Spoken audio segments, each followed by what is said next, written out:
রোদ ঝলমলে দুপুরে দুই প্রিয় বান্ধবী রিয়া আর মিতা ঠিক করল যে তারা বাড়ির আশেপাশে সুন্দর গ্রাম্য পথে একটু ঘুরে আসবে।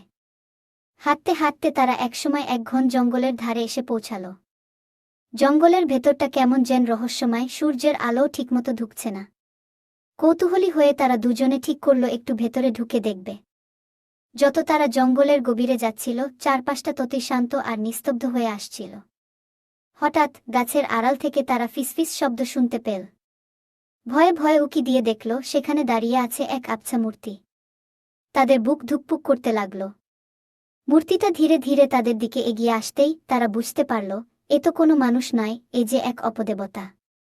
তাদের মনে পড়ল গ্রামের পুরনো লোককথা, যেখানে বলা হতো এই জঙ্গলে নাকি অশুভ আত্মা ঘুরে বেড়ায়।